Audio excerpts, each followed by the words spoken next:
She was a billionaire CEO who hadn't let another human being touch her in 10 years, until one powerless night forced her into the hotel room of a stranger who would shatter every wall she'd built. He was a single father working night shifts to survive, unaware that the woman stumbling into his darkness was the same executive who'd destroyed his life 8 years earlier. What started as an accidental collision became an impossible love story, one that would cost them both everything they'd fought to protect. But when a single photograph exposed their secret, the whispers began. Favoritism, scandal, a CEO crossing lines she should never cross. She had to choose between the reputation she'd spent a decade building and the family she never knew she desperately wanted. He had to decide if opening his heart again was worth risking his daughter's stability and his hard-won pride. This is the story of two broken people who found each other in the dark and had to fight like hell to stay together in the light. If you're watching this, subscribe and tell me where you're from. Because this journey of second chances and forbidden love is just beginning. The fluorescent lights in the hotel hallway flickered once, then died completely. Claire Whitmore froze mid-step, her laptop bag sliding down her shoulder. The darkness pressed in around her, thick and sudden. "Great," she muttered. Perfect end to a perfect day. She'd been in back-to-back meetings since 7 that morning. Her feet ached in her designer heels. Her head pounded behind her eyes. All she wanted was to collapse on the hotel bed, order room service, and forget that her board of directors had spent 3 hours questioning every decision she'd made in the past quarter. Claire fumbled in her purse for her phone, finally fishing it out. The screen's glow barely cut through the darkness. She squinted at the room number on her keycard holder. Room 412. She was pretty sure she'd passed it already. Emergency lights kicked on, casting everything in a dim, greenish glow. Claire turned around and walked back down the hall. There, 412. She pressed the keycard against the reader. Nothing happened. She tried again. Still nothing. "Come on," she said through clenched teeth. On the third try, the light blinked green. The lock clicked open. Claire pushed the door wide and stepped inside, already reaching for the light switch. The room was darker than the hallway. She could barely make out the shape of furniture. "Hello?" The deep voice came from her right, close enough to make her jump. She stumbled backward, and her elbow connected with something solid and warm. A body. A man's body. Claire's breath caught. Her whole body went rigid. The touch, even through layers of fabric, sent a shock through her system. Her heart hammered against her ribs. "I'm sorry," she gasped, jerking away. "I'm so sorry. I didn't. The power. I thought this was—" "It's okay." The voice was calm, steady. "Just breathe. You're okay."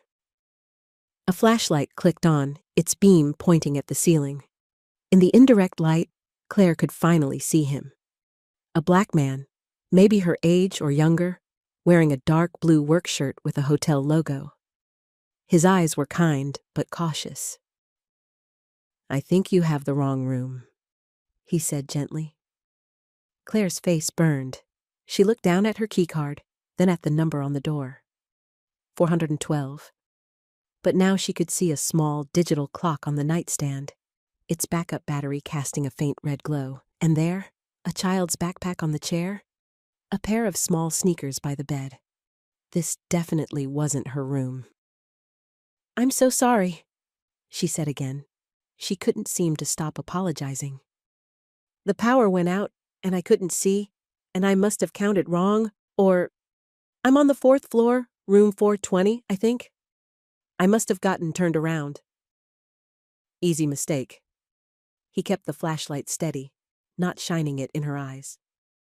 "Power's out on this whole side of the building. Storm knocked out a transformer." Claire nodded, but she couldn't make herself move toward the door. Her body still felt strange, buzzing with the shock of unexpected contact. She hadn't touched another person, really touched them, skin to skin, or even through clothes, in nearly 10 years. Not since the final months of her mother's illness, when every touch had been about checking temperature, adjusting pillows, offering comfort that never seemed like enough. After her mother died, Claire had built her life around not being touched. She'd perfected the art of the shoulder dodge, the step back, the professional handshake that barely connected. She'd convinced herself it was easier this way, safer. But standing here in this stranger's dark hotel room, her elbow still tingling from where it had bumped his arm, she felt something crack open inside her chest. "Daddy?" The small voice came from the bed. Claire's eyes adjusted enough to see a little girl sitting up, rubbing her eyes. "I'm right here, baby." The man, the father, moved toward the bed quickly. "Just somebody who got lost. Nothing to worry about." "My tummy feels funny." He sat on the edge of the bed, pressing his palm to her forehead. Even in the dim light, Claire could see his expression shift. "You're warm, Ava." His voice stayed calm, but Claire heard the thread of worry underneath. "When did you start feeling bad?" "I don't know. Can I have some water?" He stood up, looking around the dark room. "I need to find a cup and get some water from the bathroom. The ice probably melted in the bucket by now." Claire watched him move carefully in the darkness, trying not to trip over the furniture. He was doing his best, but she could see he was rattled. The girl, Ava, lay back down, making small, uncomfortable sounds. Before Claire could think about it, before she could talk herself out of it, she spoke. "I can help." He turned toward her, surprise on his face. "You don't have to." "I know." Claire set down her laptop bag. "But I've done this before. Fever management, I mean. My mother was sick for a long time. I got good at it." She could see him weighing the offer, deciding whether to trust a stranger. Finally, he nodded. "Okay, thank you." Claire pulled out her phone and turned on its flashlight. "Wet washcloth first. Cool, not cold. Do you have any children's fever medicine?" "In the backpack." He pointed. "I keep some with me just in case." They worked together in the strange, quiet darkness. Claire found the washcloth in the bathroom and ran it under cool water. Her hands moved automatically, following patterns her body remembered even after all these years. She brought the cloth back to the bed. "Hey, sweetheart," she said softly to Ava. "I'm Claire. Your dad said you're not feeling great. I'm going to put this on your forehead, okay? It might feel cold at first, but it'll help." Ava looked at her father, who nodded. "It's okay, baby. Let her help." Claire sat carefully on the edge of the bed. She folded the washcloth and placed it gently on Ava's forehead. The little girl's eyes widened, then closed. "That feels good," Ava whispered. Something in Claire's chest loosened. She'd broken her rule. She was touching someone, even if it was just arranging a washcloth on a child's hot skin. But it didn't feel wrong. It felt necessary. Human. The man brought over the medicine and a bottle of water. Claire helped Ava sit up enough to take the dose, one hand supporting the girl's small shoulders. "Good job," Claire murmured. "You're being so brave." They stayed like that for a while, the three of them, waiting for the medicine to work. Claire kept checking the washcloth, re-wetting it when it got warm. The father sat on the other side of the bed, one hand resting on his daughter's leg. "I'm Marcus, by the way," he said quietly. "Marcus Reed, since we're past the point of formal introductions." Claire almost smiled. "Claire Whitmore, and I really am sorry for barging in like that." "Honestly?" Marcus looked at his daughter, then back at Claire. "I'm glad you did. I was about to panic a little." My sister usually helps when Ava gets sick, but she's out of town. How old is she? 6, just started first grade. She's beautiful. She's my whole world. The way Marcus said it, simple, certain, made Claire's throat tight. The power flickered back on. The room's lights blazed to life, making them all squint. Claire could see everything clearly now. The modest room, barely bigger than hers. A small suitcase in the corner. A few books stacked neatly on the dresser. Marcus's work uniform rumpled from a long shift. And Marcus himself. She could see him properly now. Strong features, tired eyes, a careful gentleness in how he moved around his daughter. He looked like someone who carried weight, but didn't complain about it. Better? He asked Ava. The little girl nodded. Her fever hadn't broken yet, but she looked more comfortable. The washcloth and medicine were doing their job. Claire stood up, suddenly aware that she was intruding. I should go, let you both rest. Wait. Marcus stood too. Thank you, really. You didn't have to help, but you did. That means something. I used to be a caregiver, Claire heard herself say. For my mom. She had cancer. I took care of her for 3 years before she passed. She didn't usually tell people that, but something about this room, this moment, made her want to be honest.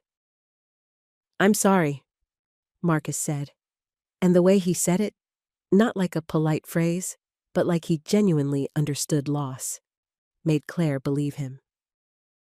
It was a long time ago. She picked up her bag. 10 years this month, actually. Marcus walked her to the door. As she stepped into the hallway, he spoke again. If you want coffee in the morning, the lobby serves decent stuff starting at 6. Maybe I could buy you a cup, to say thank you properly. Claire turned back. She should say no. She had meetings. She had a reputation to maintain. She had a carefully constructed life that didn't include accidentally helping strangers with sick children at midnight. But when she looked at Marcus, at the kindness in his face, the quiet strength, she found herself nodding. 6:30? She suggested. 6:30 works. Claire finally found her actual room at the far end of the hall. Room 420 was identical to Marcus's, but it felt different, emptier. She sat on the edge of the bed and stared at her hands. She'd touched someone tonight. She'd sat next to a sick child and helped her feel better. She'd made physical contact with another human being for the first time in a decade, and it hadn't destroyed her. Her phone buzzed. A text from Jenna Park, her executive assistant. Board meeting rescheduled to 9 a.m. Get some sleep. Claire set her phone aside and lay back on the bed, still in her work clothes. She could still feel the warmth of Ava's skin, the dampness of the washcloth. She could still see Marcus's grateful smile.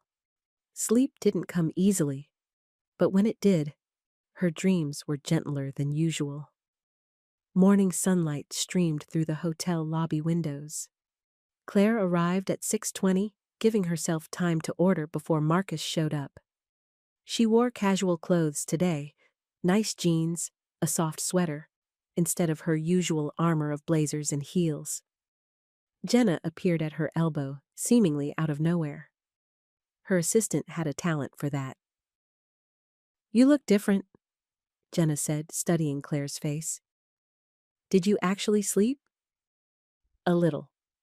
Claire ordered a latte and a black coffee. I'm meeting someone, just for a few minutes. Jenna's eyebrows rose. Meeting someone? You? Don't make it weird. Too late. It's already weird. You don't meet people at 6:30 in hotel lobbies. Jenna leaned against the counter. Who is he? How do you know it's a he? Because you're wearing the good jeans. Claire felt her face heat up. He helped me last night when I got locked out of my room. I'm just saying thank you. That was a lie, and they both knew it. But Jenna was kind enough not to push. Okay, but Claire? Her assistant's voice turned serious. Be careful. We're here for the board review. There are a lot of eyes on you this week. You know how people talk. Claire knew. She'd been fighting whispers and doubts her whole career. Too young, too female, too emotional. She'd built walls to keep herself safe, to keep her company safe. Those walls had worked. Until last night. Marcus arrived at 6:30 exactly, wearing jeans and a clean t-shirt. Ava walked beside him, holding his hand. The little girl looked much better. Her eyes were bright, and she was chatting about something that made Marcus smile. Morning, he said to Claire. Hope it's okay I brought Ava. My sister can't get her until later. Of course. Claire handed him the black coffee she'd ordered. How are you feeling, Ava? Better. Daddy says I can have pancakes. Pancakes sound perfect. They found a table by the window. Ava colored in a book Marcus had brought, humming to herself. Claire and Marcus talked over coffee, small, easy conversation that felt surprisingly natural. He told her about his work as a night technician for the hotel. She told him about her meetings, though she kept it vague, not mentioning that she was the CEO of a tech consulting firm. So you grew up around here? Marcus asked. About an hour north. Small town, nothing special. Claire wrapped her hands around her coffee cup. What about you? Born and raised in the city. My parents still live in the house I grew up in. He glanced at Ava, who was focused on her coloring. Ava's mom and I split up when she was 2. We share custody, but mostly Ava stays with me. That must be hard. Sometimes, but we make it work. He met Claire's eyes. Last night, when you helped, that was exactly what I needed. Not just the practical stuff with the fever, but the calm. You were so calm. Where did you learn that? Claire set down her cup. Trial and error, mostly. My mom fought hard, but the cancer was aggressive. Toward the end, all I could do was make her comfortable. Keep her cool when the fevers came. Hold her hand when she was scared. That's when you stopped, Marcus said quietly. Touching people. She stared at him. How did you? Last night, in the hallway, when you bumped into me, you looked like I'd burned you. And then later, with Ava, I watched you decide to help anyway. He spoke gently, without judgment. I know what it looks like when someone's afraid, but does the thing anyway. Claire's throat felt tight. No one had seen through her that clearly in years. After she died, I couldn't anymore, she admitted. Every touch reminded me of losing her. It was easier to just not. Until last night. Until last night.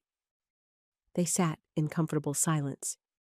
Ava held up her coloring book to show her father a picture of a rainbow. Marcus praised her work, his whole face softening. Claire's phone buzzed. A text from Jenna. Someone from Kepler Associates just walked through the lobby. They're here for meetings too. FYI. Claire's stomach tightened. Kepler Associates, one of her biggest competitors. If they were here, it meant they were pitching to the same clients. The board would want to know about it. But before she could spiral into work anxiety, Ava spoke up.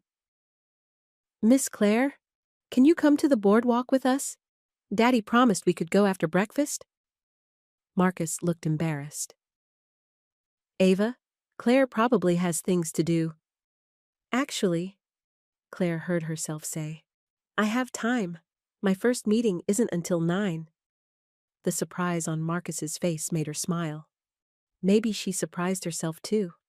They walked down to the boardwalk together, Ava skipping ahead.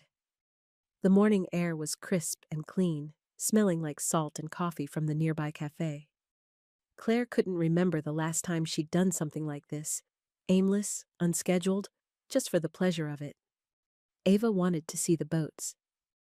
They stood at the railing, watching fishing vessels bob in the harbor. Marcus pointed out different types of boats, teaching Ava their names. Claire watched them together and felt something warm expand in her chest. I have to tell you something, Marcus said suddenly. His voice had gone careful, guarded. I looked you up this morning. I hope that's not creepy, but Ava asked who you were, and I Googled your name. Claire's stomach dropped. Oh.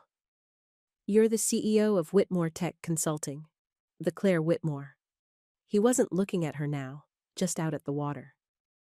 Which means you're the person whose company laid off 30 people 8 years ago when you cut ties with some vendor. I was one of those people. The world seemed to tilt. Claire gripped the railing. Marcus, I'm not mad. He finally looked at her. I mean, I was. Back then, I was furious. I had a new baby and a struggling relationship and suddenly no job. But I rebuilt. I trained in building systems, got my certifications. I'm actually doing okay now. I didn't know, Claire whispered.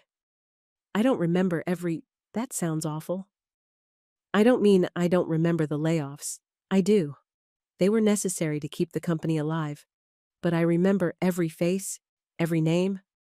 I just didn't connect you to that life, I know. Marcus's voice was soft. I've changed a lot in 8 years. We probably both have. Ava ran back to them, holding a feather she'd found. Marcus picked her up, settling her on his hip, and she showed Claire the feather like it was treasure. Claire looked at this man, this kind, patient, genuine man who'd welcomed her into his room, let her help his daughter, shared coffee and boardwalk mornings, and she'd been the person who'd helped take his job away. I should go, she managed. My meeting... Claire. Marcus shifted Ava to his other hip. I told you because I don't want secrets between us, whatever this is. He gestured between them. I want it to be real, honest. If that's too complicated, I understand. She looked into his eyes and saw no anger there. Just openness. Just the same spark she'd felt last night when their worlds had collided in a darkened hallway. It's complicated, she said honestly. Most good things are. Claire's phone buzzed again. Multiple texts from Jenna. Where are you? Kepler's team is asking questions. Board members are gathering early. I really do have to go, Claire said. But she didn't move. Ava touched Claire's arm, gentle and trusting. Will you come back? Claire looked at Marcus. He wasn't pushing, wasn't pressuring. He was just waiting to see what she'd choose. Yes, Claire said, and she meant it.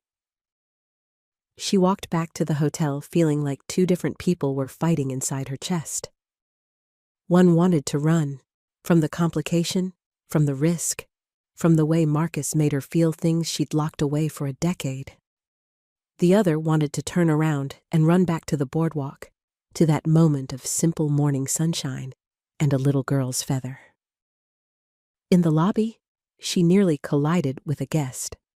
An older woman with silver hair and expensive jewelry.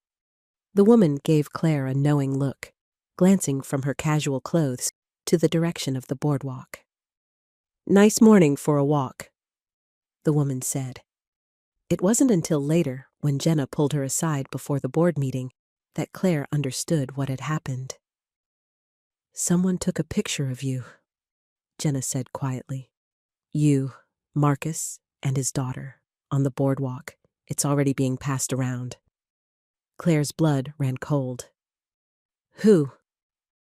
Does it matter? The damage is done. Claire, you're a CEO meeting with hotel staff during a board review week. People are going to make assumptions. Let them. Jenna grabbed her arm, a rare physical touch that made Claire flinch. I'm serious. This could hurt you. It could hurt him too. You need to be smart about this. Claire pulled away gently. Her arm tingled where Jenna had grabbed it. So many touches in 12 hours, after a decade of none. I'll handle it, she said. But as she walked into the board meeting, straightening her blazer and lifting her chin, she wasn't sure that was true. She wasn't sure of anything anymore except that something had shifted inside her. Something she couldn't take back, even if she wanted to. And the scary part? She didn't want to. The board meeting lasted 3 hours. Claire sat at the head of the conference table and answered questions about quarterly projections, client retention, and competitive positioning. She smiled at the right moments. She presented data with confidence. She was every inch the CEO they'd hired 5 years ago. But inside, her mind kept drifting to a 6-year-old girl holding a feather, to a father who'd looked at her with understanding instead of judgment, to the way morning light had caught on the water while they stood together at the boardwalk railing. "Ms. Whitmore?"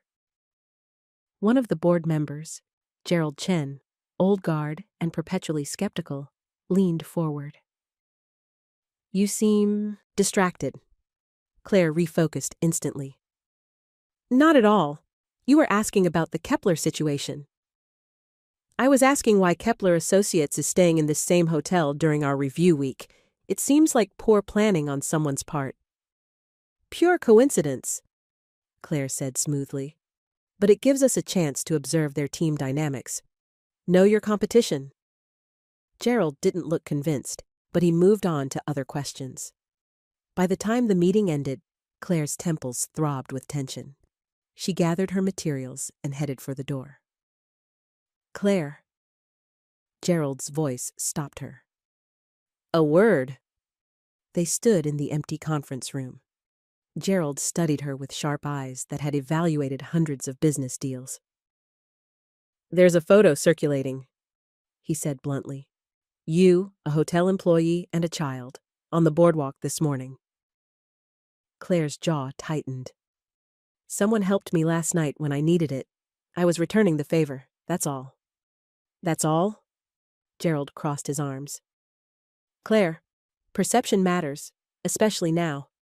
We have competitors watching our every move, board members questioning your judgment after the Data Corp mishap last quarter. You can't afford distractions. With respect, my personal time is my own. Not when you're representing a company worth $200 million. Gerald's voice softened slightly. "I'm not trying to be unkind. I'm trying to protect you. And the company. Be smart about where you're seen and who you're seen with." Claire left the conference room feeling like her chest was in a vice. She'd spent 10 years building her reputation, her company, her carefully controlled life. And now one photo threatened to crack it all open. Her phone rang. Marcus's number. He'd given it to her that morning so they could coordinate if Ava needed anything. "Hello?" "Hey." His voice was warm, easy. "Ava wanted me to call. She's asking if you can come to dinner tonight. Nothing fancy. Just spaghetti in our room. I know it's probably too short notice." "What time?" The words came out before Claire could think. A pause. "Really?" "Really. What time?" 6. I get off my shift at 5:30. "I'll be there." After she hung up, Claire stood in the empty hallway and tried to remember the last time she'd done something just because she wanted to. Not because it was strategic. Not because it served some larger purpose. Just because it made her feel warm and alive and human. She couldn't remember. Jenna cornered her in the hotel lobby at 4 o'clock. "Please tell me you're not having dinner with him," Jenna said. Claire kept walking toward the elevator. "I'm having dinner with them, Marcus and Ava." "Claire." Jenna grabbed her arm again, the second touch in one day. "This is getting out of hand. Do you even know what people are saying?" "I don't care what people are saying." "You should care. They're saying you're showing preferential treatment, that maybe Marcus is getting comp nights because of some personal relationship. Luis, the hotel manager, is fielding questions from corporate." Claire stopped walking. "What kind of questions?" "The kind that happen when a CEO is seen getting cozy with staff." Jenna's voice dropped. "Look, I get it. He's attractive. He's got the whole single dad thing going on. But you have to think about consequences. For both of you." Claire pulled away from Jenna's grip. "Marcus is staying here because his apartment had a pipe burst. The hotel gave him temporary housing as part of his employment benefits. That has nothing to do with me. But people don't know that. They just see the photo and make assumptions. Jenna stepped closer. I'm your friend, Claire. I'm trying to protect you. I know. Claire's voice softened. But I'm not doing anything wrong. I'm having dinner with someone who showed me kindness. That's allowed. Is it? Is it really allowed when you're a CEO under board review? Jenna shook her head. You've always been so careful, so controlled. What changed? Claire thought about Ava's warm forehead under her hand, about the way Marcus had thanked her, genuine and simple, about breaking her own rule and feeling relief instead of panic. Everything, she said quietly. Everything changed. Room 412 smelled like tomato sauce and garlic bread when Claire knocked at 6 o'clock. She'd changed into comfortable clothes, a soft sweater and leggings, and brought a bottle of sparkling cider she'd found at the hotel gift shop. Marcus opened the door wearing an apron that said, "World's Best Dad." Ava peered around his legs, grinning. You came? Ava said. I promised, didn't I? Claire handed Marcus the bottle. I wasn't sure what to bring. This is perfect. Marcus stepped aside to let her in. Welcome to our temporary castle. The room looked different than it had in the dark. There were small signs of life everywhere. Ava's drawings taped to the wall, a stack of library books on the dresser, Marcus's work boots lined up neatly by the door. It was modest, but it felt like a home. Can I help with anything? Claire asked. You can keep Ava entertained while I finish the garlic bread. She's been talking about you all day. Claire sat on the floor with Ava, who immediately showed her a shoebox full of treasures, rocks, feathers, a plastic bracelet, a photograph of Marcus and Ava at the beach. This is from the summer, Ava explained. Daddy took me to see the ocean. I found 17 shells.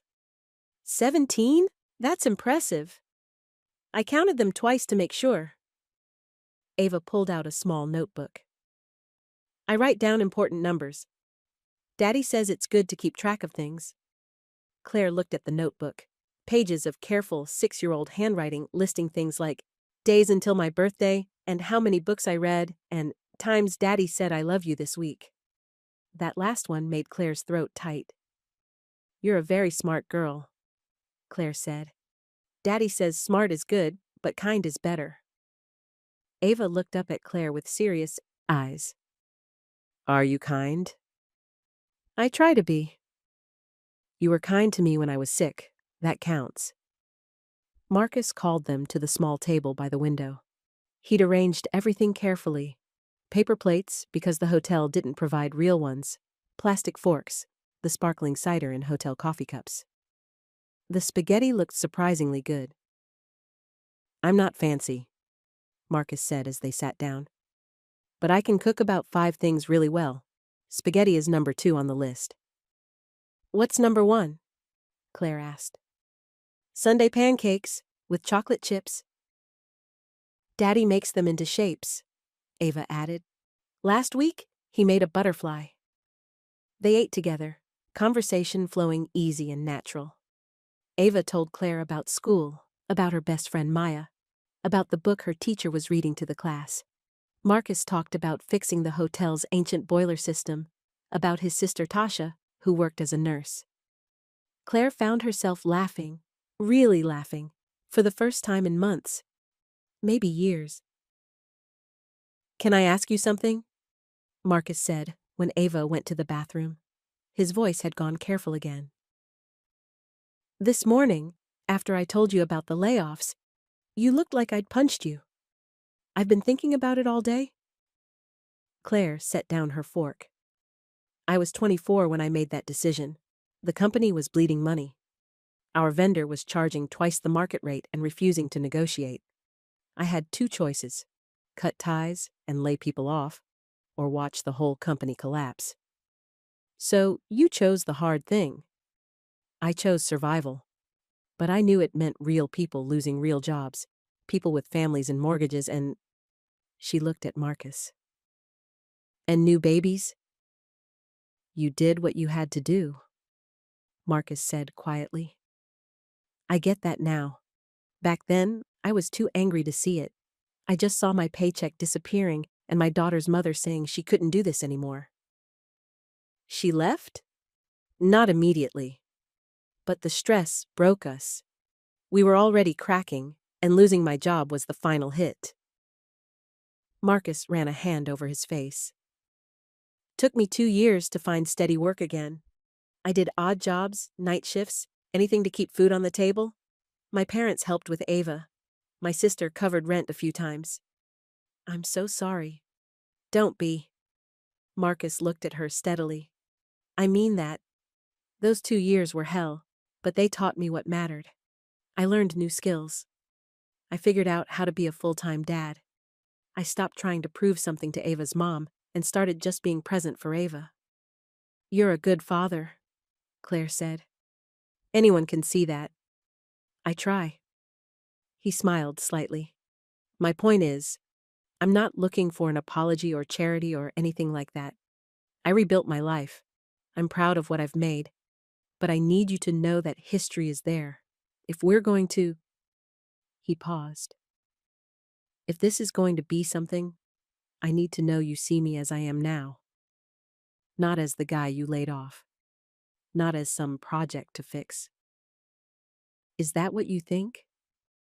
Claire's voice came out sharper than she intended. That I see you as a project?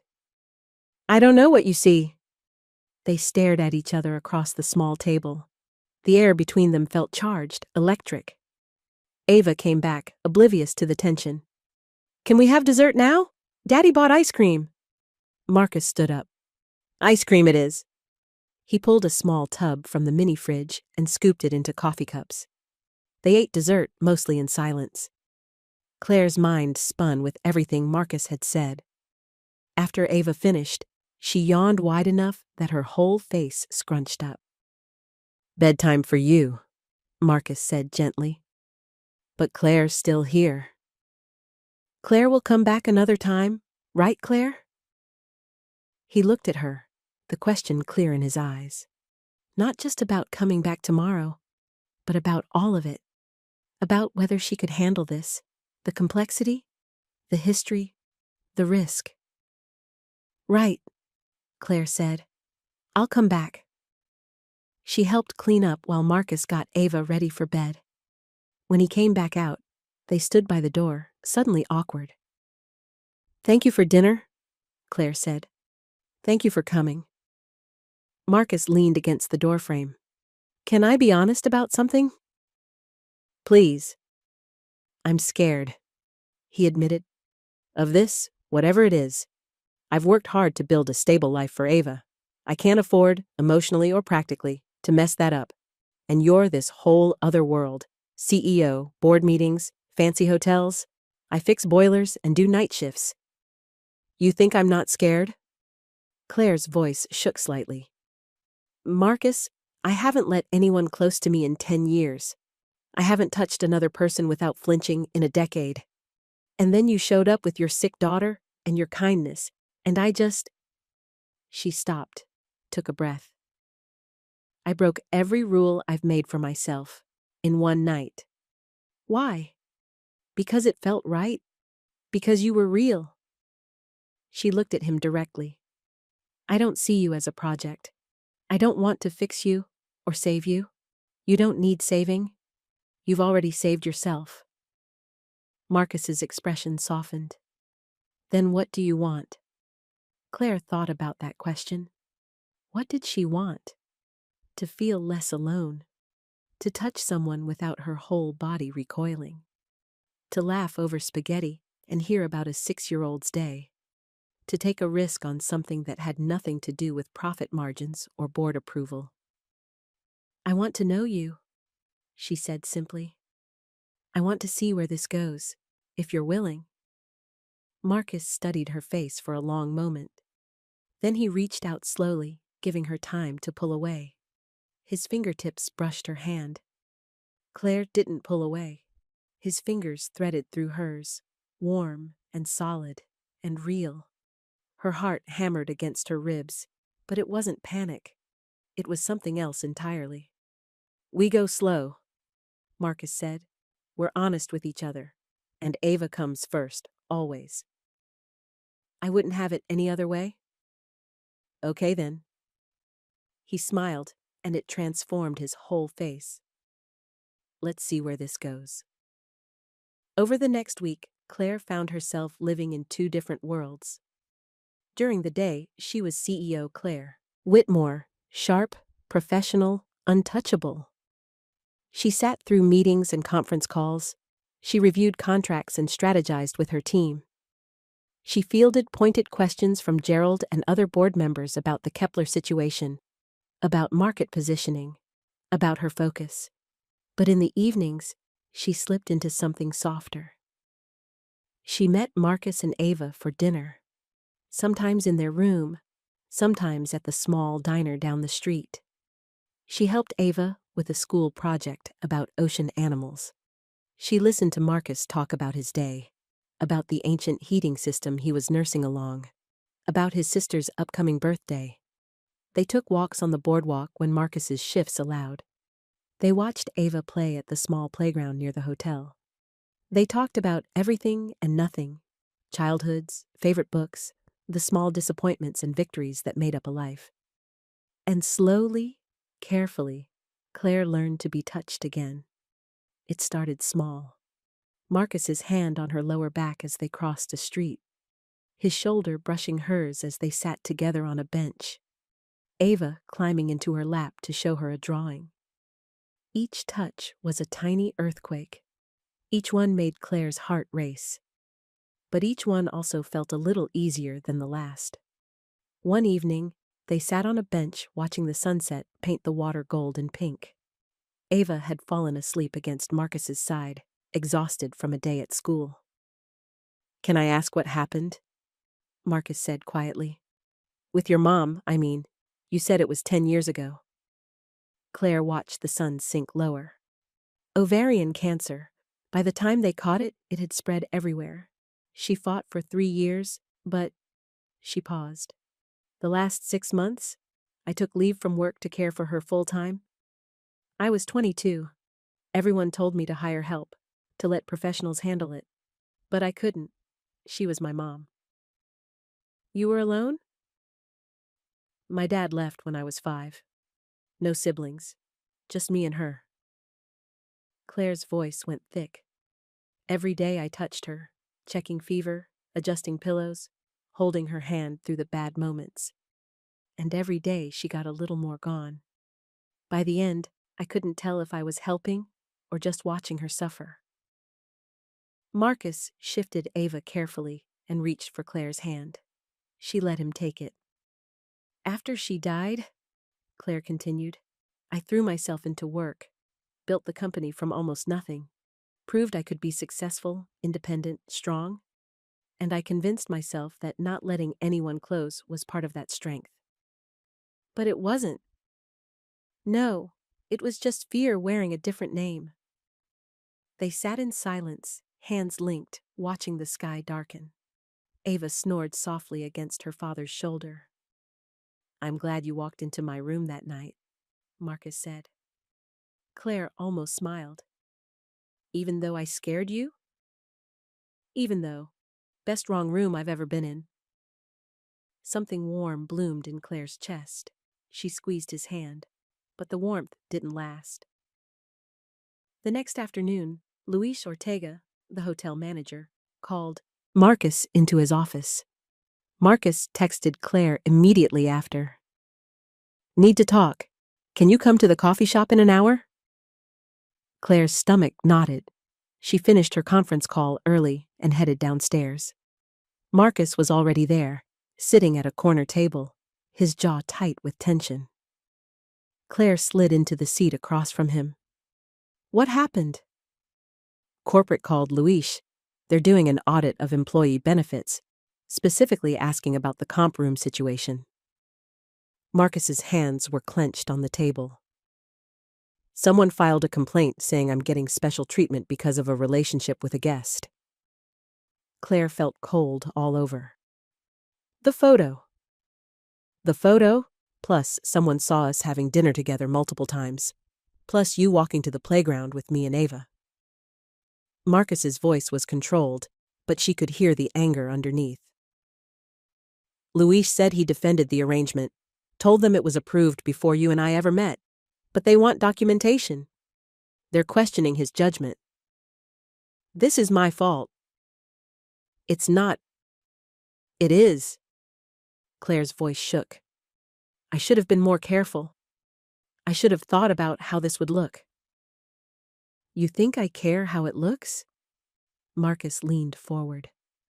Claire, I care that Luis might get in trouble for helping me.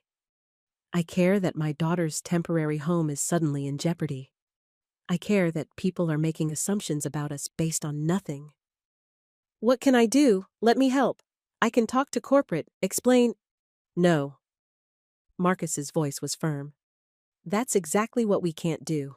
If you start making calls, pulling strings, it proves their point, that I'm getting special treatment. Then what do we do? Marcus rubbed his face. Luis is handling it through proper channels. He's got the documentation. The comp rooms were approved 3 weeks before you even checked in. It should be fine.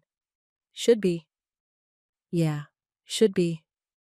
Marcus looked at her, and his expression made her chest ache. I knew this was complicated. I knew there'd be talk. I just didn't think it would blow back on people trying to help me. Claire reached across the table for his hand, but he pulled back slightly. The small movement felt like a knife. I'm not pulling away from you, Marcus said quietly, but I need to protect my kid. And right now, I don't know if being seen with you is protecting her or putting everything at risk. So what are you saying? I'm saying we need to be smart, careful. He finally let her take his hand. I'm not ending this, but maybe we cool it on the public dinners and boardwalk walks for a bit, until this audit is finished. Claire nodded, but something in her chest cracked open. She'd finally let someone in, finally taken the risk, and now the world was trying to tear it away. They sat holding hands across the coffee shop table, and Claire felt the walls she'd spent 10 years building start to close in again. Maybe this was the universe telling her she'd been right all along. Maybe isolation was safer. Maybe love wasn't worth the cost. But when she looked at Marcus, at the way he was fighting to hold on to both her and his daughter's stability, she knew she couldn't walk away. Not yet. Not without a fight. Being careful was harder than Claire expected. They still saw each other, but everything felt different now. Measured. Controlled. Marcus would text her to meet in the parking garage instead of the lobby. They'd take Ava to parks across town instead of the boardwalk. Their dinners moved from his room to quiet restaurants where no one knew them. It felt like hiding, and hiding felt like lying. I hate this, Claire said one evening. They were sitting in Marcus's car in a grocery store parking lot, while Ava picked out a toy in the store with Marcus's sister, Tasha. I hate sneaking around like we're doing something wrong. We're not sneaking, we're being smart. But Marcus's jaw was tight. He hated it too. For how long? Until the audit is done? Until the board review is over? Until... Claire stopped herself. I'm sorry. I know this is harder on you. Marcus turned to look at her. It's hard on both of us. But Claire, if I lose those comp nights before I find a new place, Ava and I are out on the street. My apartment won't be ready for another month. I can't risk that. I know. I'm not asking you to. They sat in silence, watching people push shopping carts across the parking lot. Normal people doing normal things. People who didn't have to hide in cars to have conversations. Tell me something good, Marcus said finally. Something that has nothing to do with audits or boards or any of this mess. Claire thought about it. Ava drew me a picture yesterday, before you picked her up from the hotel's kids club. She said it was me, her, and you at the beach. Marcus's expression softened. She's getting attached to you. Is that bad? I don't know yet. He reached over and took her hand, a gesture that had become more natural over the past week. She asked me last night if you were going to be her second mom. Claire's breath caught. What did you say? I said you were our friend, that we care about you and you care about us. Marcus threaded his fingers through hers. But she's 6. She's trying to figure out where you fit in her world. And honestly, so am I. Where do you want me to fit? Marcus was quiet for a long moment. When he spoke, his voice was low and careful. I want you in my life, in our life. But I need to know you can handle all of it, not just the good parts. The late nights when Ava has nightmares, the tight budget, the ex who shows up inconsistently, the fact that I work nights and weekends and can't always be available when you want me. You think I can't handle that? I think you're used to solving problems with money and power. And this, he gestured between them, can't be solved that way. This takes time and patience and showing up even when it's messy. Claire wanted to argue, but she couldn't. He was right. Her first instinct was always to fix things, to make them efficient, to remove obstacles with resources. But relationships didn't work like that. Teach me, she said quietly, how to do this your way. Marcus studied her face, then smiled slightly. Okay, lesson 1. We're going into that store together. We're going to shop for dinner like normal people. And if someone sees us and makes assumptions, we deal with it. I thought we were being careful. We are. But careful doesn't mean invisible. He squeezed her hand. I'm tired of hiding you. They went into the store together. Marcus pushed the cart while Claire helped Ava pick out ingredients for tacos. Ava's request. A few people glanced at them, but most were too focused on their own shopping to care. At one point, Ava grabbed both their hands, swinging between them as they walked down the cereal aisle. The gesture was so natural, so innocent, that Claire felt her throat go tight. This was what normal felt like. This was what she'd been missing. Tasha met them at the checkout line. She was tall and sturdy, with Marcus's same kind eyes and a no-nonsense air that came from years of nursing. So you're Claire, Tasha said, looking her up and down. I've heard a lot about you. Good things, I hope. Complicated things? Tasha helped load groceries onto the belt. My brother doesn't do complicated unless it's worth it, so I'm trusting his judgment, for now. It wasn't exactly a warm welcome, but it wasn't hostile either. Claire would take it. That evening, they cooked together in Marcus's hotel room. Well, Marcus cooked while Claire tried to help and mostly got in the way. Ava set the table, carefully arranging paper napkins and plastic forks. You're terrible at chopping onions, Marcus said, laughing as Claire hacked away at one. I'm terrible at cooking, period. I usually order in. What do you order? Salads, mostly. Sometimes sushi. Marcus shook his head, amused. We're going to fix that. Can't have you living on rabbit food. They ate tacos crowded around the small table. Ava told them about school, about how her friend Maya had brought a pet hamster for show and tell. Marcus told a story about fixing a broken ice machine that had flooded the 3rd floor. Claire mostly listened, soaking in the warmth of it all. This was what family felt like. Easy conversation, shared meals, comfortable silence. After dinner, they walked down to the pier. The sun was setting, painting everything gold. They found a bench and sat together, Ava between them. Can we get ice cream? Ava asked, pointing at a vendor down the pier. You just had dinner, Marcus said. But it's almost my half-birthday. Marcus laughed. Your half-birthday isn't for 3 months. So, we could celebrate early. Go on, Claire said, pulling out a $10 bill. Get whatever you want. Marcus gave her a look. You're going to spoil her. Someone has to. Claire smiled. Besides, it's ice cream, not a car. Marcus took Ava to the vendor, leaving Claire alone on the bench. She watched them together. The way Marcus bent down to hear what Ava wanted. The way he lifted her up so she could see all the flavors. The casual affection between them made her chest ache with longing. She'd never thought she wanted this. A family, children. The messy, complicated beauty of caring for someone beyond yourself. But sitting here, watching Marcus and Ava, she wanted it so badly, it hurt. They came back with 3 cones, chocolate for Ava, vanilla for Marcus, and strawberry for Claire. They ate them as the sun sank lower, turning the water into liquid gold. This is perfect, Ava announced, ice cream on her nose. It really is, Claire agreed. Marcus looked at her over Ava's head. Something passed between them, understanding, tenderness, the beginning of something neither could name yet. After Ava finished her cone, she ran off to look at the boats docked at the pier. Marcus and Claire stayed on the bench, sitting closer now. Can I tell you something?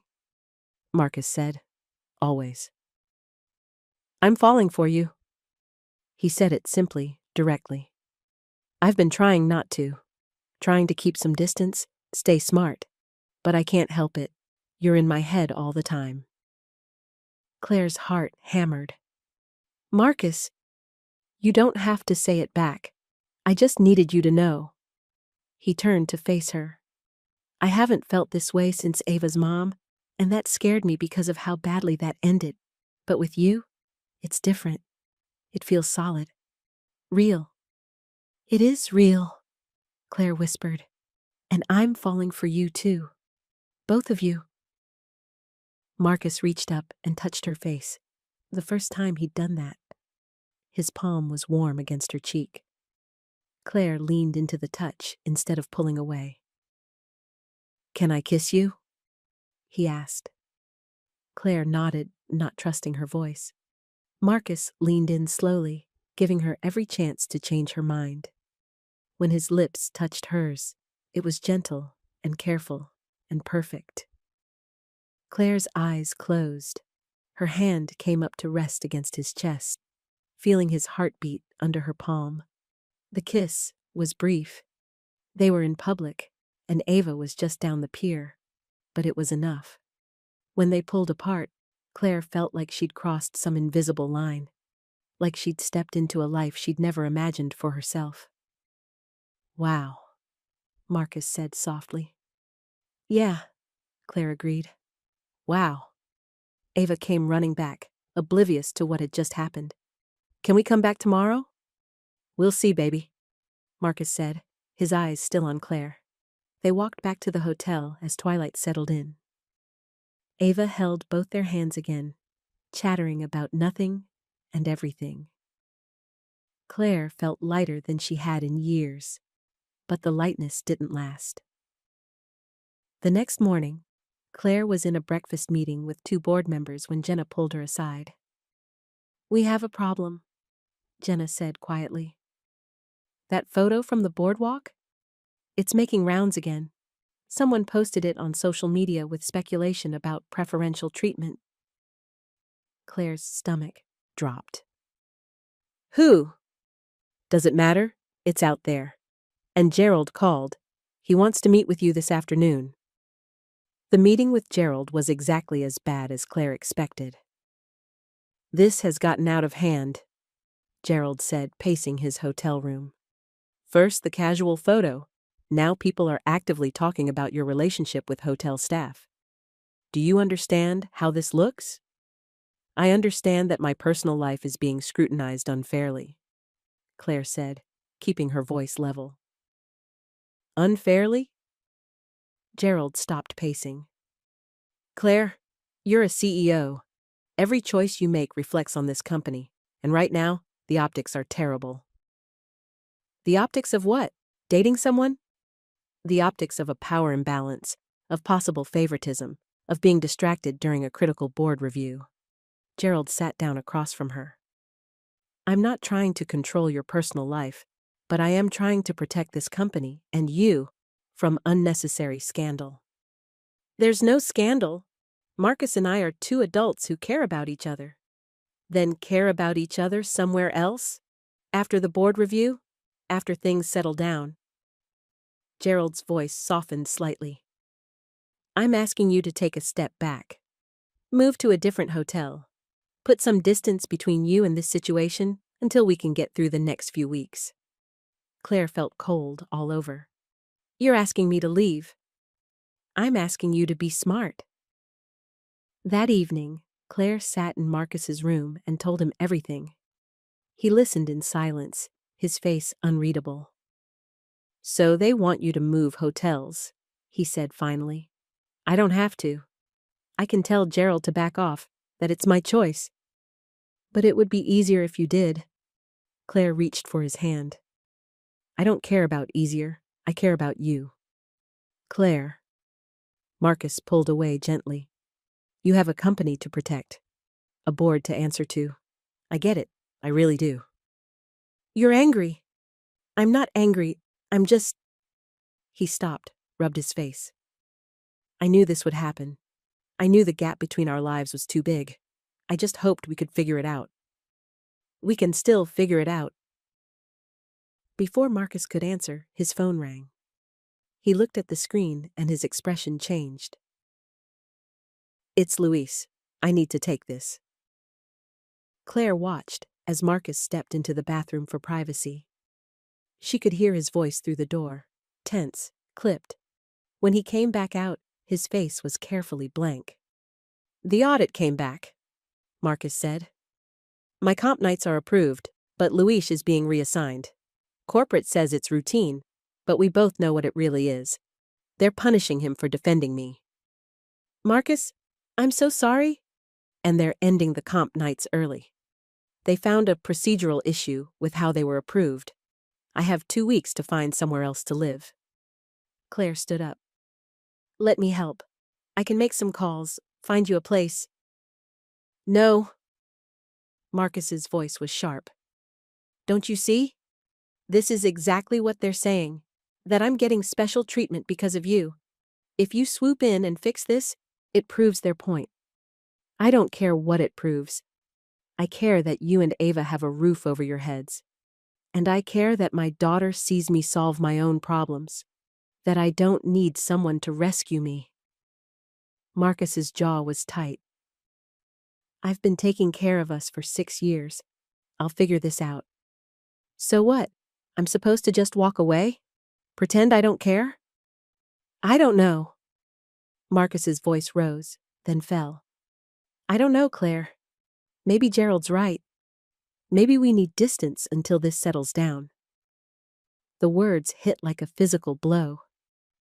You want me to leave.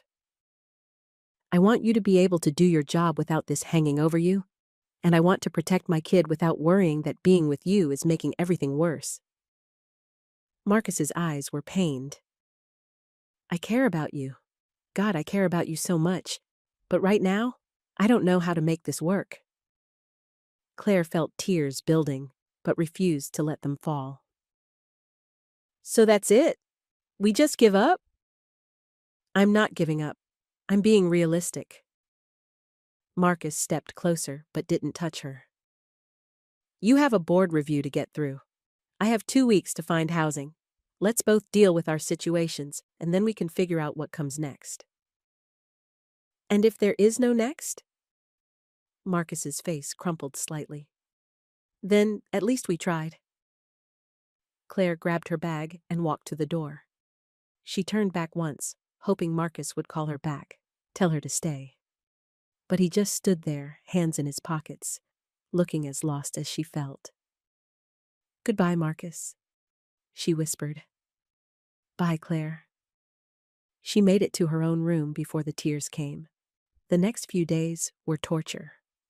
Claire threw herself into work, taking meetings from dawn until midnight. She avoided the lobby, the boardwalk, anywhere she might accidentally run into Marcus. She moved to a different hotel across town, a sterile, expensive place that felt nothing like home. Jenna tried to talk to her, but Claire shut her down. The board review continued. Claire presented quarterly results with perfect professionalism, answered questions with her usual precision. No one looking at her would know her heart was breaking. But at night, alone in her pristine hotel room, she let herself feel it. The loss, the loneliness, the crushing weight of having found something real only to watch it slip away. Her phone had Marcus's last text, sent the day after their fight. Ava keeps asking where you went. I don't know what to tell her. Claire had read it 50 times but never responded. What could she say? That she was protecting him? That she was giving him space? That she missed them both so much she could barely breathe? On the 4th day, Jenna knocked on her hotel room door at 7 in the morning. Get dressed, Jenna said. We're going for coffee. I have a meeting at 8. I canceled it. Come on. They sat in a small cafe, the morning sun streaming through the windows. Jenna ordered for both of them and waited until Claire took a sip of coffee. Okay, Jenna said. Talk. There's nothing to talk about. You're miserable. You've been miserable since you left that hotel.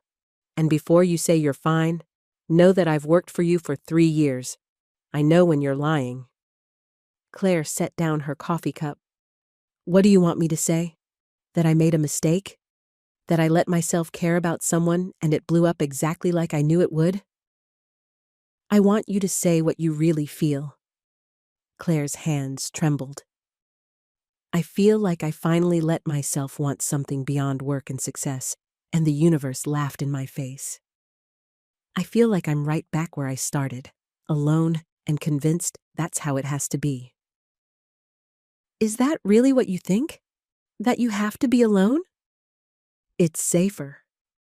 Claire's voice broke. Jenna, I fell in love with him, with both of them, and it was beautiful and terrifying. And then it all fell apart, and I don't know how to come back from that. Jenna reached across the table and took Claire's hand. Another touch Claire would have flinched from weeks ago. Now she held on like a lifeline. Here's what I think, Jenna said gently. I think you spent 10 years building walls because you were scared of getting hurt again. And then Marcus and Ava crashed through those walls in one night. And yeah, it's messy and complicated, and the timing is terrible. But Claire, when has anything worth having ever been easy? He said we need distance. He said that because he's scared too, because he's trying to protect his daughter and his pride and probably his heart. Jenna squeezed her hand. But here's the question. Are you going to let fear win? Or are you going to fight for what you want? Claire thought about Marcus's laugh, about Ava's small hand in hers, about feeling alive and connected and human for the first time in a decade. I don't know if he'll even want to talk to me, Claire admitted. Only one way to find out. Claire's phone buzzed, a text from an unknown number. This is Tasha, Marcus's sister. We need to talk. Call me. Claire showed Jenna the screen. What do you think that means? I think it means you're about to find out if this story has a happy ending. Jenna stood up. Make the call, Claire. Take the risk. Claire stared at the phone number. Her heart raced. Her hands shook. But she made the call. Tasha answered on the first ring. Claire, thanks for calling back. Her voice was brisk, no nonsense. We need to meet, today, if possible. Is Marcus okay? Is Ava? They're fine, physically. Tasha paused. But my brother is being an idiot, and I need someone with sense to help me talk him down. 20 minutes later, Claire sat across from Tasha in a diner halfway across town. Tasha had already ordered coffee for both of them. Let me get straight to it, Tasha said. Marcus is working double shifts trying to save enough for a deposit on a new place. He's exhausted. Ava's confused and sad because you disappeared, and my stubborn brother won't admit he made a mistake pushing you away. Claire rapped, her hands around the coffee cup. He was protecting Ava. I understand that. Was he? Or was he protecting himself? Tasha leaned forward. Look, I get why Marcus is gun-shy. His ex did a number on him, and before that, losing his job when Ava was a baby, that knocked his confidence hard. He spent years building himself back up, proving he doesn't need anyone's help. He doesn't need mine. Maybe not, but here's what I know about my brother. He's happier when you're around. Lighter. I haven't seen him laugh like that since before his marriage fell apart. Tasha's eyes were sharp. And Ava? She drew a picture yesterday of the three of you at the beach. She taped it above her bed. Claire's throat went tight. She told me about that drawing. She wants a family, Claire, and I think Marcus does too, even if he's too scared to admit it. Tasha took a sip of coffee. I'm not saying you have to fix everything or swoop in like some fairy godmother, but if you care about them, and I think you do, don't let pride or fear or whatever stop you from trying. What if he doesn't want me there? Then he'll tell you, but at least you'll know you tried. Tasha pulled out her phone and showed Claire a photo. It was Marcus and Ava in their hotel room. Marcus looked exhausted, dark circles under his eyes. Ava sat next to him with a picture book, but her expression was sad. The image broke something in Claire's chest. Where are they now? Claire asked. Marcus is sleeping. He worked until 6 this morning. Ava's with my parents? Tasha slid a piece of paper across the table. That's the address of the place Marcus is looking at. It's not much, but it's clean, and the landlord is willing to work with him on timing. He's going to see it this afternoon at 3. Claire looked at the address. Why are you telling me this? Because I'm hoping you'll show up, not to fix things or throw money at the problem, just to show up, to be there. Tasha stood up. My brother is one of the best men I know. He deserves someone who'll fight for him, even when he's too stubborn to ask. After Tasha left, Claire sat alone in the diner for a long time. She thought about Marcus's face when he'd told her they needed distance, about Ava asking where she'd gone, about the way her own hotel room felt like a prison instead of a refuge. She'd spent 10 years choosing safety over risk, control over vulnerability. And what had it gotten her? Success, yes, but also loneliness. A life that looked impressive from the outside, but felt hollow on the inside. She pulled out her phone and called Luis Ortega. Ms. Whitmore, Luis answered, sounding surprised. How can I help you? I wanted to apologize, Claire said. I know you got reassigned because of the situation with Marcus and me. That wasn't fair to you. Luis was quiet for a moment.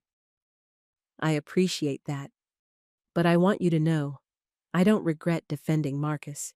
He's a good man and a good employee. The comp nights were legitimate.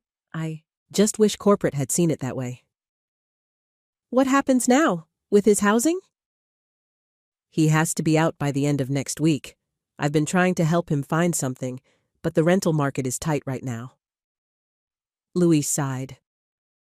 There's a place about 15 minutes from here, nothing fancy, but it's affordable and available. He's looking at it this afternoon. The one on Maple Street? Yeah. How did you... Luis stopped. Tasha told you? She did. Listen, Ms. Whitmore, I know this situation got complicated, but for what it's worth, I saw how Marcus looked at you, and how you looked at him and Ava. That kind of thing doesn't come around often. If you care about them, don't let other people's opinions stop you. After Claire hung up, she sat with those words. Don't let other people's opinions stop you. She'd built her entire career on managing opinions, on maintaining image, on being untouchable and above reproach. But what was the point of being untouchable if she was also unreachable? Claire made one more call. "Gerald, it's Claire. I need to talk to you." At 2:30, Claire stood outside the apartment building on Maple Street. It was modest, a 3-story brick building with a small playground in front. The paint was slightly faded, but the grounds were clean and well kept. She waited in her car, watching the entrance. At 5 minutes to 3, Marcus pulled up in his old sedan. He got out, checked his phone, and headed toward the building's entrance. Claire took a deep breath, got out of her car, and followed him. "Marcus." He turned, surprise flashing across his face. "Claire? What are you—" "I came to see the apartment, if that's okay." Marcus stared at her for a long moment. He looked tired, more tired than she'd ever seen him, but something in his eyes softened. "You talked to Tasha. She's very persuasive." A small smile tugged at Marcus's mouth. "She is that." They stood on the sidewalk, traffic passing behind them, neither quite sure what to say next. "I'm not here to fix anything," Claire said quietly, "or to offer money or solutions. I'm just here because I want to be here. If you'll let me." Marcus's jaw worked. "Claire, The building manager appeared at the door. "Mr. Reed, are you ready to see the unit?" Marcus looked between Claire and the manager. "Yeah, we're ready." The apartment was on the 2nd floor. 1 bedroom, a small living area, a kitchen that had seen better days. The bathroom was tiny and the carpet was worn. But the windows let in good light, and the walls were freshly painted. "It's not much," the manager said. "But it's quiet. Good neighbors. Playground right outside for your daughter." Marcus walked through slowly, checking everything. Claire stayed back, letting him explore. She watched him open cabinets, test faucets, look out windows. He was doing mental math. Could he make this work? Could he afford it? Could he see Ava happy here? "The bedroom's big enough for a twin bed and a dresser," Marcus said, mostly to himself.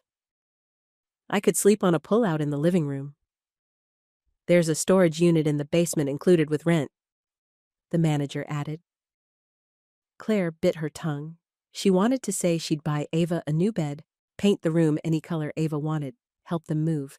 But this wasn't about what she could provide. This was about Marcus making his own choice. "I'll take it," Marcus said finally.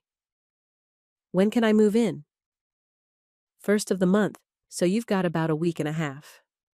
After the manager left them with paperwork, Marcus and Claire stood in the empty apartment. Sunlight streamed through the windows, highlighting the dust motes in the air. "It's a good place," Claire said. "Ava will love the playground. It's not fancy. It doesn't need to be fancy. It just needs to be home."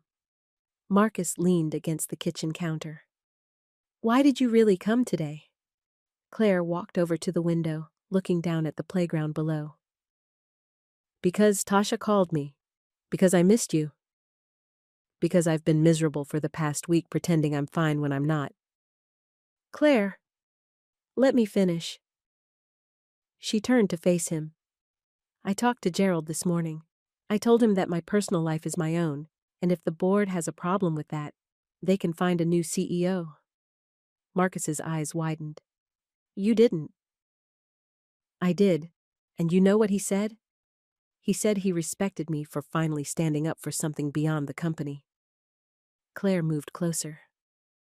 "I've spent 10 years being safe, being controlled, not letting anyone in. And then I met you and Ava, and everything changed. You changed me." "I didn't mean to push you away," Marcus said, his voice rough. "I was scared. Scared I wasn't enough. Scared the gap between us was too big. Scared of losing control of my own life again. I know about being scared. I've been scared for a decade." Claire stopped a few feet from him. But I'm more scared of losing you, of losing what we could have together. Marcus pushed off from the counter. When you left, Ava cried herself to sleep for 3 nights. She kept asking if she did something wrong. If you didn't like us anymore. Claire's eyes filled with tears. I'm so sorry. And I worked double shifts, telling myself it was about finding an apartment. But really, I was just trying not to think about you, about how empty everything felt without you there. Marcus took a step closer. I told myself the layoff thing didn't matter anymore, but I was lying. Part of me still worried I was just some project to you. Some way to feel better about hard decisions you made years ago. Is that really what you think? I don't know what I think anymore. Marcus rubbed his face. All I know is that I'm in love with you. And that terrifies me because I can't control it. Can't fix it if it goes wrong. Can't protect Ava from getting hurt if this doesn't work out. Claire closed the distance between them. I love you too. And I love Ava. And I can't promise this will be easy or that I won't make mistakes. But I can promise I'll show up. I'll be honest. I'll put you and Ava first, even when it's hard. Marcus's eyes were wet. What about your company? The board? The board approved my position for another year, and I told them I'm taking Sundays off from now on. No meetings, no calls. Just time for my life. Claire reached for his hand, and he let her take it. I'm learning that success doesn't mean much if you're alone. What are you saying? I'm saying, let's try this. For real. No hiding, no pretending it's casual. You, me, and Ava. A family. Claire squeezed his hand. On your terms, at your pace, with boundaries we both agree on. Marcus pulled her close, wrapping his arms around her. Claire sank into the embrace, pressing her face against his chest. She could hear his heartbeat, strong and steady. I'm still scared, Marcus whispered into her hair. Me too. But I want this. I want you. Then let's be scared together. They stood like that for a long time, holding each other in an empty apartment that would soon become a home. Moving day was chaos. Marcus's parents showed up with a truck. Tasha directed traffic like a general. Ava ran around the new apartment with a friend from her school, already claiming her space. Claire helped however she could, carrying boxes, assembling furniture, unpacking kitchen supplies. She'd learned her lesson about trying to fix everything. When Marcus's dad offered to help with the heavier items, she stepped back and let him. When Tasha suggested a certain arrangement for the living room, Claire agreed instead of offering her own opinion. This wasn't her apartment to control. It was Marcus and Ava's home, and she was just grateful to be included in making it. By evening, the apartment looked lived in.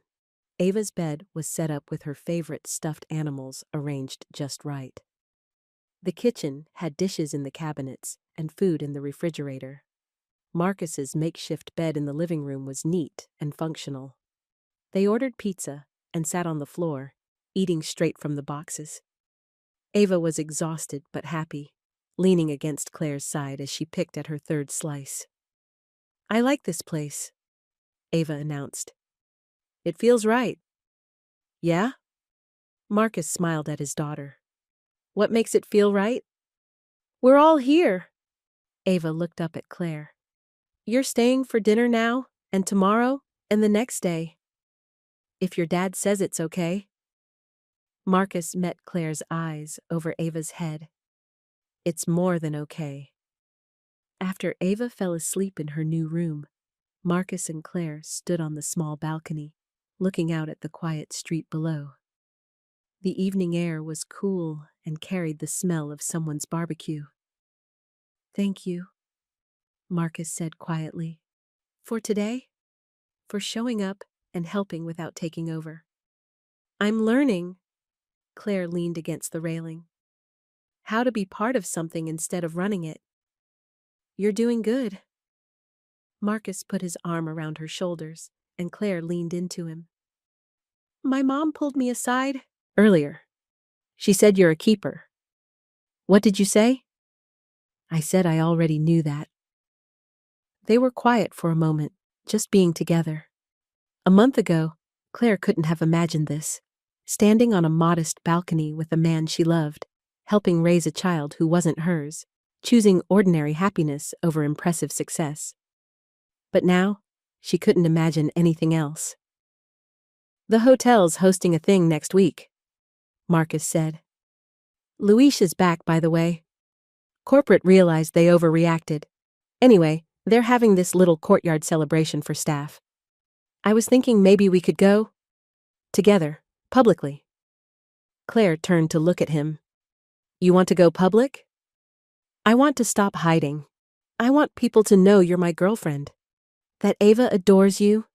That we're building something real. Marcus tucked a strand of hair behind her ear. If you're ready for that. I'm ready. Marcus smiled and kissed her, a slow, sweet kiss that tasted like new beginnings. When they pulled apart, Claire rested her forehead against his. I love you, she whispered. I love you too. The hotel courtyard was strung with white lights. Music played from speakers hidden in the plants. Hotel staff and their families mingled, eating appetizers and laughing. Claire arrived with Marcus and Ava. She'd worn a simple dress, nothing too fancy, nothing that screamed CEO. Just Claire, showing up as herself. People stared, of course, whispered, but Marcus kept his hand in hers, steady and sure. Ava held Claire's other hand, chattering about the decorations. Luis spotted them and came over, a genuine smile on his face. Glad you three could make it. Thanks for inviting us, Marcus said. And thank you, Luis said to Claire, for making things right. Your call to corporate, clarifying that my decisions were sound, that meant something. Claire had made one small call, not to fix things, but to tell the truth. That Luis had followed proper procedures, that any rumors of favoritism were unfounded, that good managers shouldn't be punished for doing their jobs well. You didn't deserve what happened, Claire said simply. They found a table and sat together. Other staff members came by to say hello to Marcus, curious about Claire, but friendly. Ava made friends with another little girl, and they ran off to explore the courtyard. At one point, the DJ put on a slow song. Marcus stood and offered his hand to Claire. Dance with me? Claire took his hand and let him lead her to the small dance floor. They swayed together, not caring who watched. Marcus's arms were around her waist. Claire's hands rested on his shoulders. This is nice, Marcus murmured. It really is. No more hiding. No more hiding, Claire agreed. She could see people watching them. Some with curiosity, some with judgment, some with warmth. But it didn't matter anymore. Let them watch. Let them talk. This was her life, her choice, her happiness. The song ended and another began. They kept dancing, lost in their own world. When Claire looked over Marcus's shoulder, she saw Ava watching them with a huge smile on her face. This was what home felt like. Not a place, but a feeling. Not perfection, but presence. Not control, but connection. 3 months later, Claire stood on the boardwalk with Marcus and Ava, watching the sunset paint the sky impossible colors. It was Sunday, her day off, as promised. They'd spent the afternoon at the beach, building sandcastles and looking for shells. Ava had found 23, which she'd carefully counted and recorded in her notebook. Now they walked slowly, Ava riding on Claire's shoulders. Marcus held Claire's free hand, his thumb tracing small circles on her palm. I'm hungry, Ava announced from her perch. When are you not hungry? Marcus teased.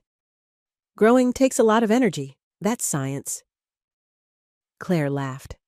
She's got you there. They stopped at the same vendor where they'd gotten ice cream months ago. The same vendor who'd seen them that first morning, when everything was new and uncertain and scary. "Hey, it's you three again," the vendor said, recognizing them. "The usual?" "The usual," Marcus confirmed. They sat on their favorite bench with their ice cream, watching boats come into harbor.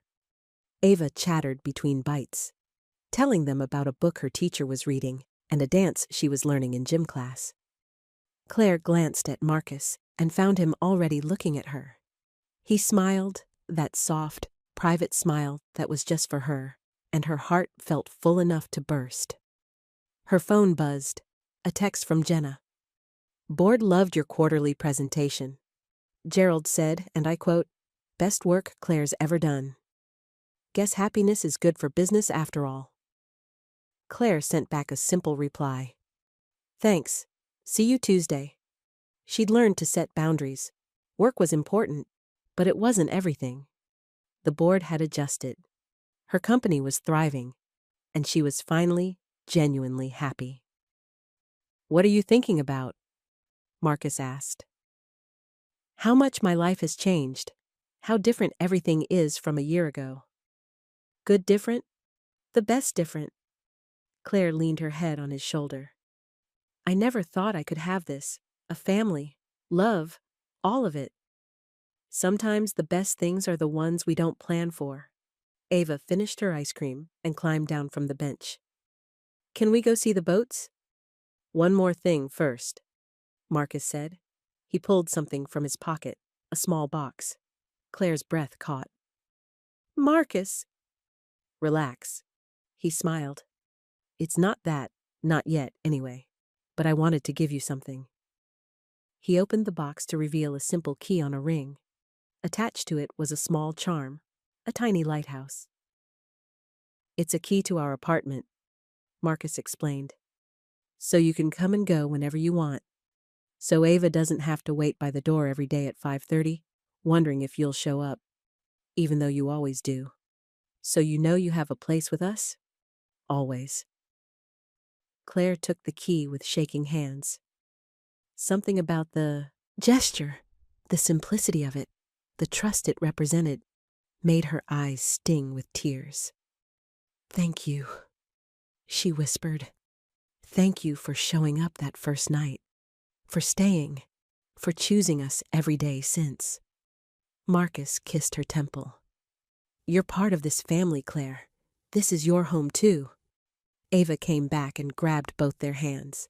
"Come on, the big boat is coming in." They walked to the railing together, Ava between them, all three holding hands. The big fishing boat came into harbor, its horn sounding low and deep. Other families lined the railing too, watching the sunset show. Claire looked at Marcus and Ava, her family, chosen and real and imperfect and beautiful. She thought about the woman she'd been a year ago, terrified of touch, closed off from the world, convinced that safety meant isolation. That woman seemed like a stranger now. "I love you," she said to Marcus, to Ava, to both of them. "We love you too," Ava said matter-of-factly, like it was the most obvious thing in the world. And maybe it was.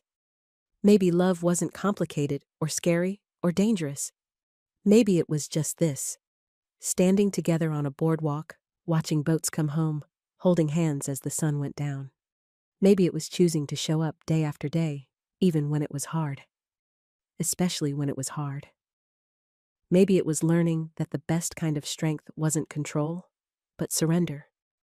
Not walls, but bridges. Claire squeezed Marcus's hand. He squeezed back.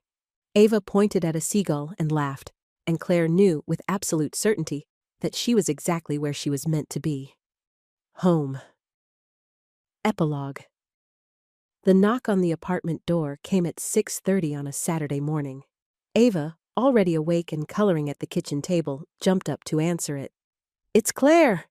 Marcus smiled from where he was making pancakes. "Let her in, baby." Claire came through the door with coffees for the adults and a juice box for Ava.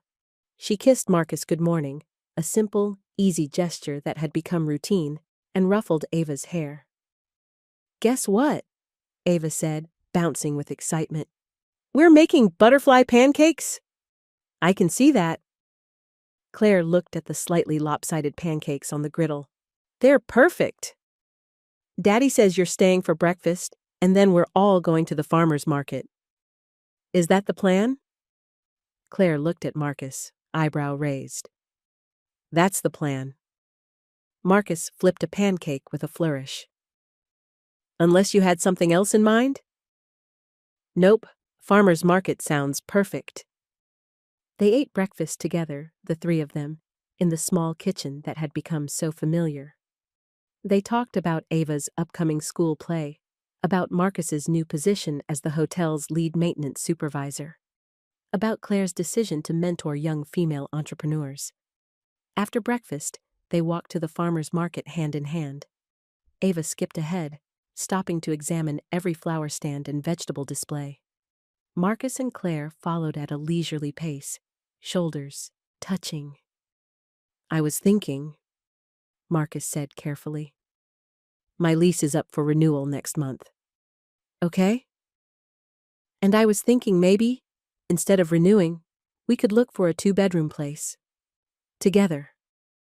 Marcus stopped walking and turned to face her. "I know we've only been doing this for 6 months, but it feels right, and Ava keeps asking when you're going to officially live with us." Claire's heart raced. "You want me to move in?" "I want us to be a real family, officially, on paper, all in." Marcus took both her hands. "What do you think?"